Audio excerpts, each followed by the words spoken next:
Not every shadow is empty, and not every story is just a tale. What you're about to hear might be more real than you think.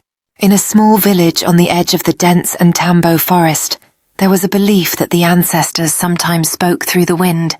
Most considered it an old superstition, until I heard the whisper myself. It was a humid evening, and I was returning from my uncle's homestead when the air grew unnaturally cold. The wind rustled through the baobab trees carrying a voice. It wasn't a single voice, but many overlapping in a strange rhythmic chant. Mosi, Mosi, beware the drums. My name is Mosi. I froze. My heart pounded as the wind wrapped around me like an unseen hand. I ran the rest of the way home breathless and shaken.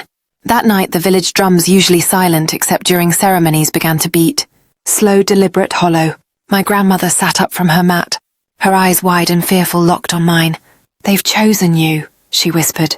The forest. Before I could respond, the door creaked open. Outside, the fog glowed silver, swirling around a shadowy figure. It was tall, its face obscured by an ancient wooden mask. It lifted a bony finger and pointed directly at me. The drums grew louder. My grandmother grabbed my hand, chanting prayers to the ancestors. The figure stepped forward. I felt a cold gust rush past me, through me. The drums stopped. When I dared to look again, the figure was gone. But on the dirt floor, etched into the ground, were words in our village dialect. Return to the forest before the moon dies. The next morning, the village elder told me the spirits had summoned me to restore balance. I ventured into the Ntambo Forest alone, following the unseen rhythm of the drums.